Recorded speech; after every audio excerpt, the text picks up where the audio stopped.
Innal hamdalillah nahmaduhu wa nasta'inu wa nastaghfiruh wa na'udzu billahi min shururi anfusina wa min sayyiati a'malina may yahdihillahu fala mudhillalah wa man yudhlil fala hadiyalah asyhadu an la ilaha illallah wahdahu la syarikalah wa asyhadu anna muhammadan abduhu wa rasuluh.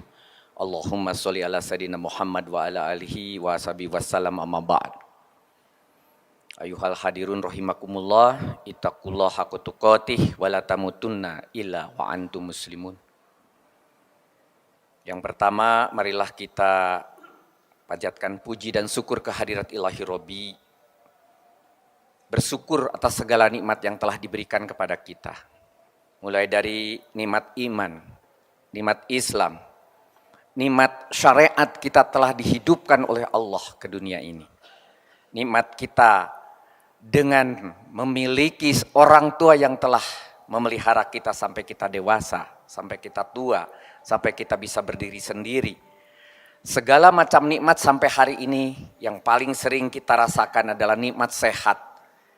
Pada saat 2 tahun terakhir kita dirundung dengan namanya virus, maka kesehatan menjadi sesuatu dan salah satu di antaranya adalah kehadiran oksigen yang selama ini biasanya gratis, pada saat-saat tertentu menjadi sangat mahal dan susah dicari.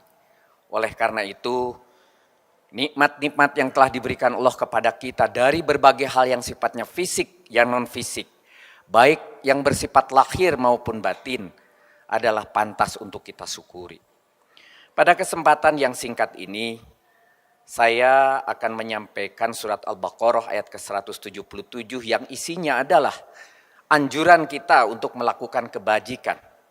Di dalam surat Al-Baqarah ayat ke-177 di situ dikatakan laisa, dengan kata dimulai bukanlah, jadi artinya ini sebuah pernyataan negation sejak awal. Bukanlah di situ albiro.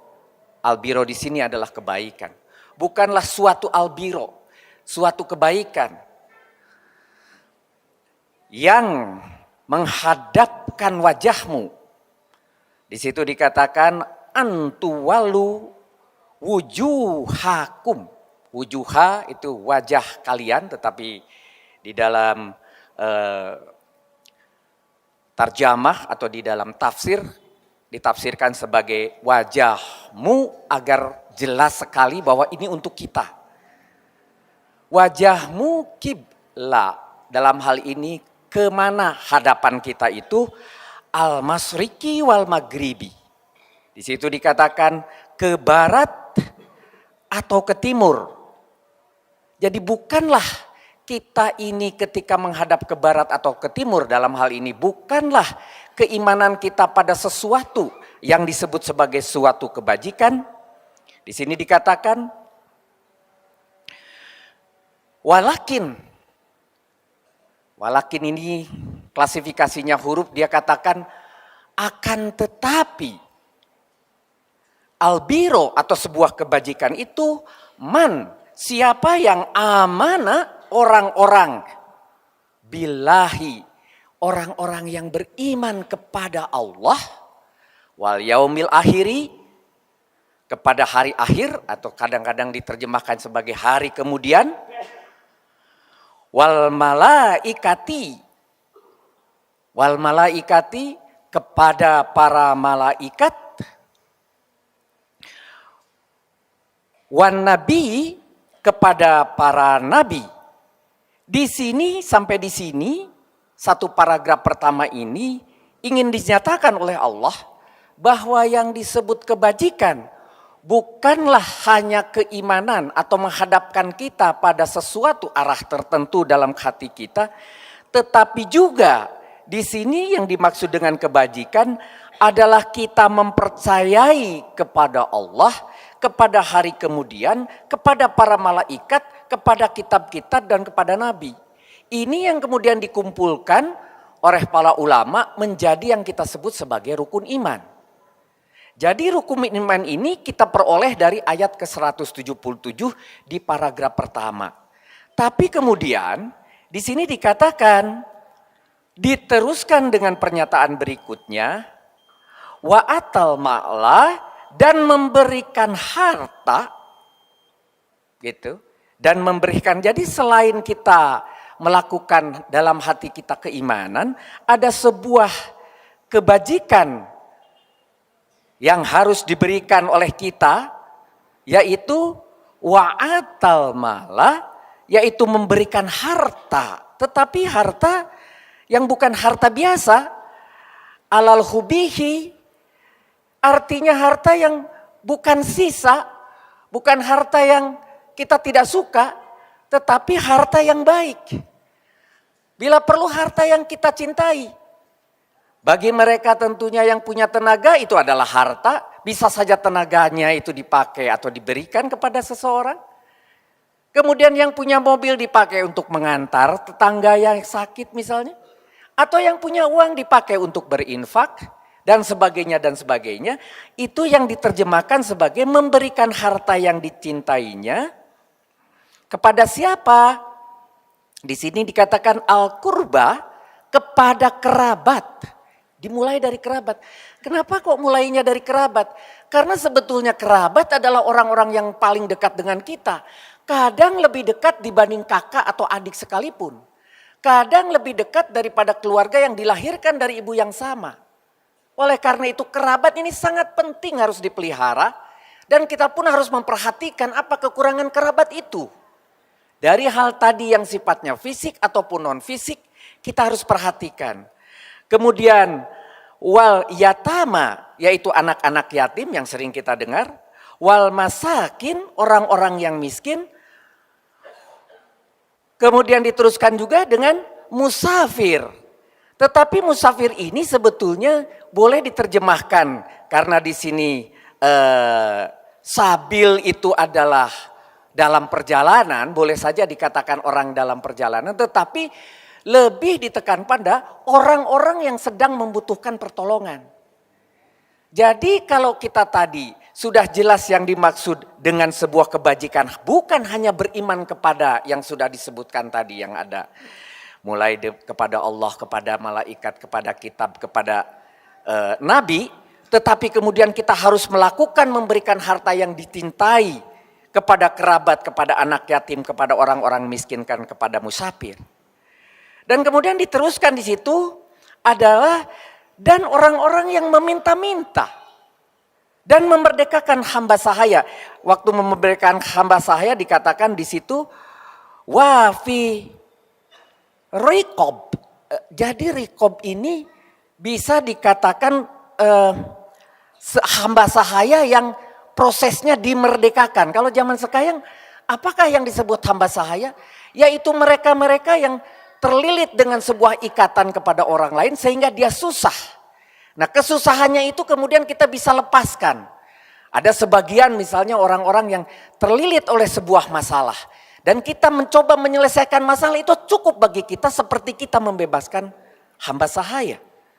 Dan kemudian diteruskan seperti yang kita sering dengar, wa aqimus shalah wa atu zakah. Aqimu itu dari bahasa qoma, yaitu mendirikan sholat. Jadi mendirikan sholat, wa atu zakat, atu itu adalah juga menunaikan atau juga memberikan harta kita kepada orang lain dalam bentuk aturan-aturan dengan nisabnya. Jadi yang dimaksud kebajikan ini, saya ulangi lagi, bukan hanya atas dasar keimanan kepada Allah, kepada Rasul, kepada malaikat, kepada kitab, tetapi juga kita harus melakukan berbagai hal. Berbagai hal tadi yang sudah disebutkan di dalam ayat ke-177. Memberikan harta yang dicintai kepada kerabat, kepada anak-anak yatim, kepada orang-orang miskin. Kepada musafir, yaitu orang yang memerlukan pertolongan. Kepada orang-orang yang meminta-minta. Dan kemudian memerdekakan hamba sahaya. Dan juga mendirikan sholat. Dan menunaikan zakat.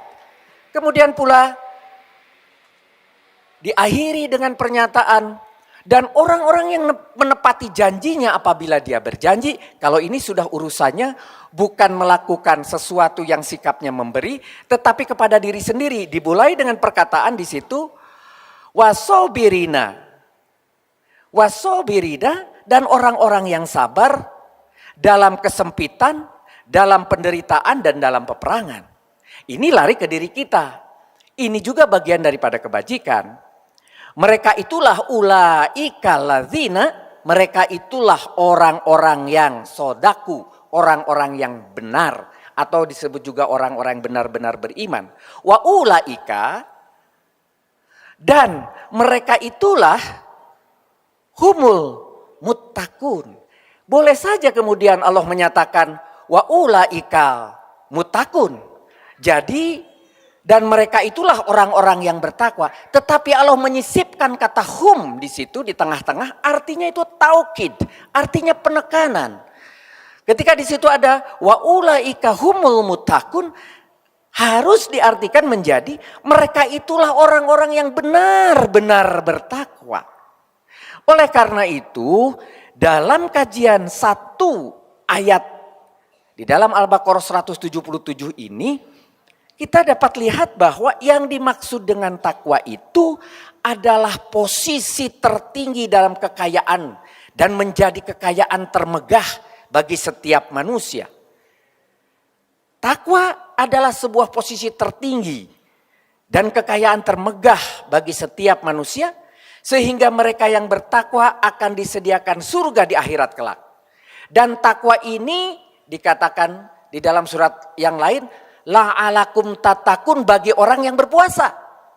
Semoga hasil daripada puasa itu la'ala membuat kita menjadi takwa.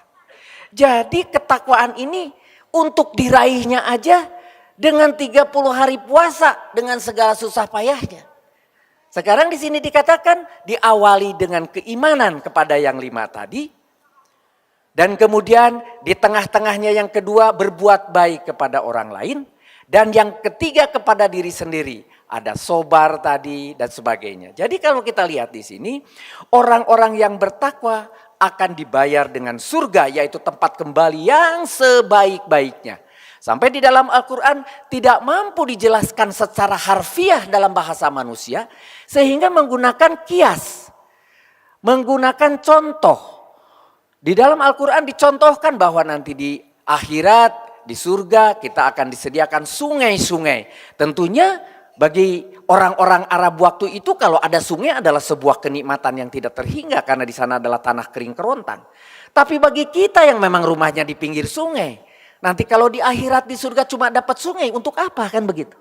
Tetapi ini adalah kias. Di dalam Al-Quran mau menunjukkan bahwa betapa enaknya nanti di surga. Di situ dikatakan orang yang di surga itu akan mendapatkan tempat tidur dari emas. Kalau kita pikir tempat tidur dari emas kan keras begitu. Tetapi betapa ingin menunjukkan tingginya penghormatan kepada mereka yang ada di surga. Mendapatkan buah-buahan hanya tinggal diambil. Beruntai-untai buah-buahan. Bagi mereka petani buah untuk apa? Sehari-hari dia juga mempunyai buah misalnya begitu. Kemudian disediakan makanan berderet-deret yang setiap saat kita inginkan selalu ada. Dan kemudian ditunggui oleh para penggawa-penggawa yang mudah dan gagah atau yang cantik. Itu semua hanya kias bahwa surga adalah balasan bagi mereka yang bertakwa.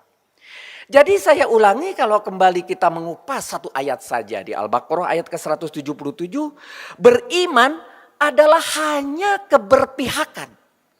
Berpihak adalah sebuah keyakinan atas kebenaran yang kita yakini tadi. Adanya Allah, adanya malaikat, adanya Rasul, adanya kitab.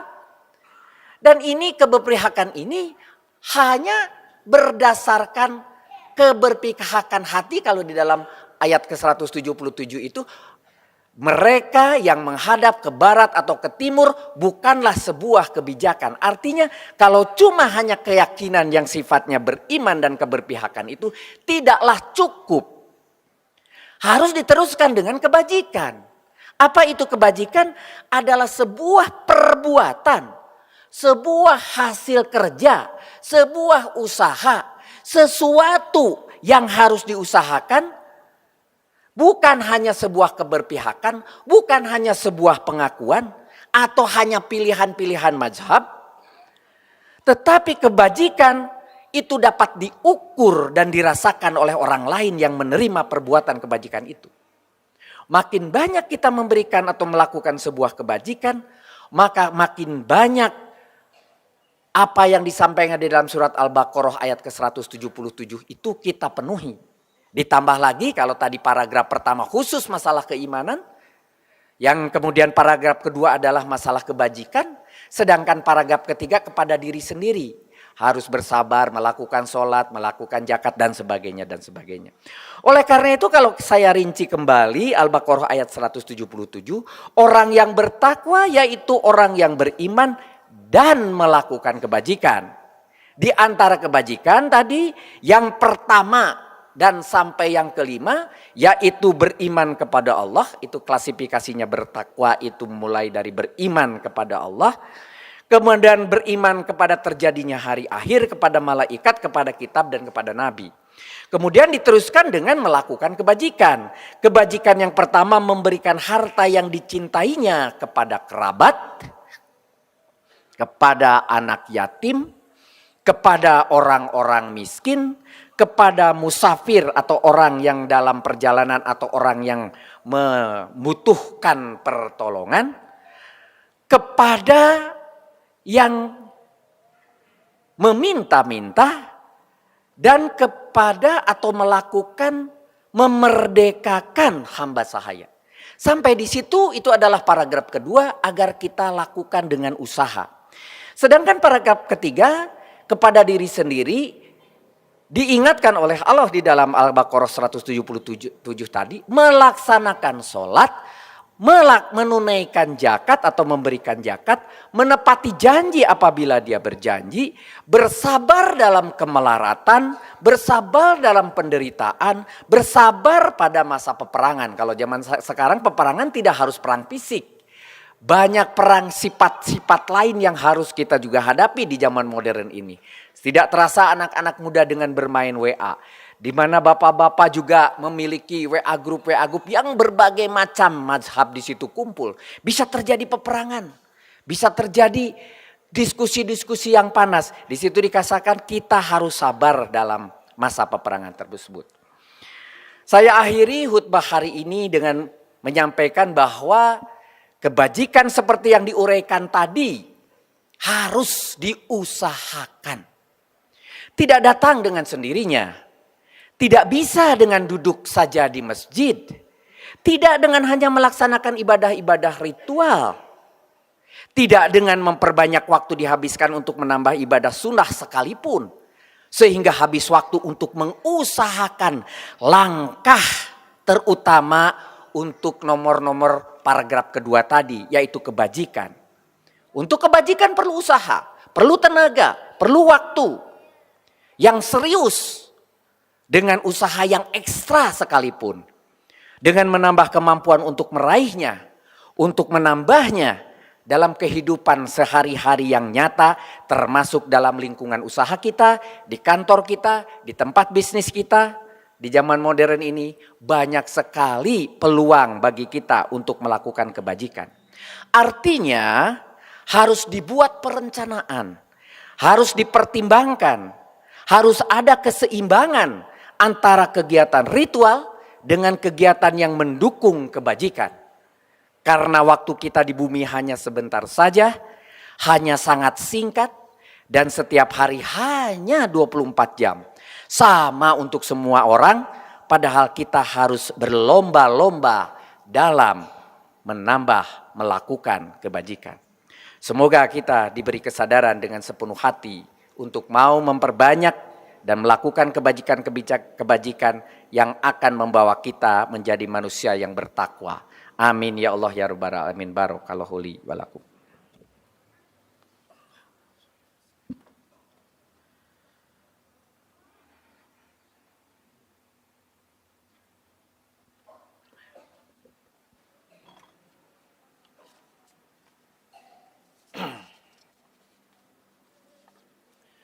Ayuhal hadirun rahimakumullah, ittaqullah haqqa tuqatih wa la tamutunna illa wa antum muslimun. Sebelum kita berdoa bersama, khatib berkewajiban menyampaikan sesuatu yang hari ini sedang ramai dibicarakan di dalam WA yang sekarang sangat panas tentang masalah Idul Adha. Idul Adha dilaksanakan pada tanggal 10 Zulhijjah. Sehingga penentuan Idul Adha itu sangat tergantung pada saat penentuan 1 Zulhijjah. Penentuan 1 Zulhijjah ditentukan dengan hadirnya bulan baru. Bulan baru ditentukan dengan ru'yat, yaitu dengan melihat. Oleh karena itu perintahnya, lihatlah ketika bulan itu datang, maka berarti bulan baru sudah muncul. Dengan makin modernnya peralatan, dengan makin banyaknya sunnah-sunnah Rasul, ilmu-ilmu kauniyah yang dipelajari manusia, sampai bisa mengukur, membuat formulasi, membuat rumus, menentukan posisi bulan, posisi matahari, posisi Venus, posisi Jupiter. Sampai kita bisa tahu saat ini, tahun depan, tahun lusa, kapan akan ada gerhana bulan, kapan ada gerhana matahari. Dan saudara sudah pula menikmati bahwa yang namanya zuhur itu apabila mulai bergeser sedikit dari tegak. Kemudian apabila asar mulai saudara punya bayang-bayang setinggi tubuh kita. Dan seterusnya dan seterusnya. Yang semua ru'yat-ru'yat tersebut sudah diganti dengan hisab. Cukup saudara membaca jam tangan. Sekarang sudah duhur. Cukup membaca jam tangan. Sekarang sudah asar. Cukup membaca jam tangan. Sekarang sudah maghrib. Tidak lagi menggunakan ru'yat. Karena ilmu pengetahuan yang dimaksud hisab sudah sangat-sangat presisi. Begitu pula pada saat penentuan awal bulan. Ahli hisab kemudian bisa menghitung kapan bulan itu mulai muncul. Di dalam ilmu pengetahuan yang namanya bulat dibagi dengan angka 360 derajat, itu namanya bulat. Nah, kalau nongolnya sedikit itu 1 derajat, 2 dikit, 2 derajat, 3 dikit, 3 derajat, tegak 90 derajat begitu. Maka ketika para ahli hisab sudah menentukan bahwa sekarang sudah muncul itu bulan, baik 0 derajat, 1, 0,2, 0,3, 1, 2, 3 derajat, masuk begitu kalau ahli hisab. Ada sekelompok orang yang menikmati atau sudah sangat mempercayai dengan hisab, sehingga dengan hitungan hisab itu cukuplah dia dan tidak perlu melakukan ru'yat. Namun ada segolongan orang yang masih percaya dan masih kemudian mengikuti hadis yang menyatakan bahwa bulan baru harus dilihat. Yang dimaksud dilihat dengan mata. Tetapi ahli hisab tidak perlu dengan mata, dengan ilmu bisa dilihat. Terjadi sebuah kontradiktif. Maka muncullah namanya ulil amri. Ditengahilah oleh ulil amri, karena di dalam hadis dikatakan apabila ada sebuah perbedaan pendapat di dalam penentuan di suatu negara, maka negara tersebut harus diputuskan oleh ulil amri. Jadi kalau di Irian sudah terjadi, di Aceh pun harus terjadi. Kalau sudah terjadi bulan di Aceh, maka di Irian pun harus terjadi ulil amri yang menjadi peluitnya. Muncullah ulil amri di Indonesia ini diwakili oleh MUI. MUI ini bergabung di ASEAN, namanya Mabims. Menentukanlah pada saat itu menggunakan angka, kalau mau menggunakan hisab, tidak menggunakan ru'yat, cukuplah 2 derajat sudah masuk. Maka zaman dulu sering pula terjadi perbedaan. Ada yang menggunakan hisab, ada yang menggunakan ru'yat. Ketika 0 sampai 2 derajat terjadi perbedaan. Tapi kalau sudah di atas 2 derajat, tidak ada lagi perbedaan. Semua akan sama. Kalau kurang dari 0, tidak ada perbedaan. Karena kita belum melakukan masuk bulan. Yang menjadi masalah ketika 0 sampai 2. Muncul tahun ini, karena ada peraturan baru, kesepakatan baru dari Mabis, menggunakan angka 4 derajat. Maka makin sangat mungkin bisa terjadi perbedaan itu. Dan terjadilah di Idul Adha saat ini. Karena pada tahun ini Indonesia 2,6 derajat. Akibat 2,6 derajat, mereka yang percaya dengan hisab akan kemudian diputuskan hari Sabtu sebagai Idul Adha. Bagi yang menggunakan ru'yat akan diputuskan di hari Minggu. Bagaimana dengan ulil amri, bagaimana dengan MUI, bagaimana dengan Mabib? Karena sudah memutuskan 4 derajat saat ini, maka Republik Indonesia dijadikan hari Minggu. Pertanyaannya, mengapa di Australia yang lebih timur dari Indonesia melakukan Sabtu? Kalau ada yang bertanya Mekah, itu tidak masalah. Sejak yang namanya Pakistan sampai Barat, itu pasti sama semua dan pasti sudah melakukan sejak hari Sabtu. Kenapa Pakistan? Karena sejak Pakistan sudah di atas 4 derajat. Sejak Pakistan sampai Barat, sampai Mekah, sampai Eropa, sampai kembali ke Amerika, sampai ke kita lagi. Berurutan kemudian Idul Adha-nya kita jadi terakhir bagi menggunakan yang ilmu ru'yat. Tapi yang hisab, Australia sebagai contoh, MUI-nya Australia menyatakan hari Sabtu karena dia dengan hisab. Jadi oleh karena itu posisi kita bagaimana di Indonesia ini? Kalau kita membandingkan Saudi Arabia jelas lah, kalau Saudi Arabia kan lebih barat. Pasti dia akan mendapatkan derajat lebih tinggi dan dia akan lebih duluan. Pakistan saja akan lebih duluan dari kita walaupun lebih barat. Begitu. Tetapi dengan Australia bagaimana membandingkannya? Karena perbedaan di mana MUI Australia tidak mengikuti Mabim dengan ASEAN. Tetapi dia memiliki MUI sendiri yang kemudian mengacu kepada hisab dan dia menyatakan lebarannya hari Sabtu padahal dia lebih timur dari kita. Bagaimana sikap kita sebagai muslim? Saya tidak akan memilihkan kepada saudara. Saudara sendiri yang harus melakukan ijtihad. Apakah saudara kemudian menikmati ijtihadnya dengan hisab, silahkan laksanakan hari Sabtu. Bagi mereka yang mengikuti ruyat, silahkan hari Minggu. Bagi mereka yang mengikuti ulil amri yang sudah dinyatakan oleh MUI, silahkan ikuti hari Minggu. Jangan sekali-kali saudara menegur orang lain yang berbeda hari dengan kita.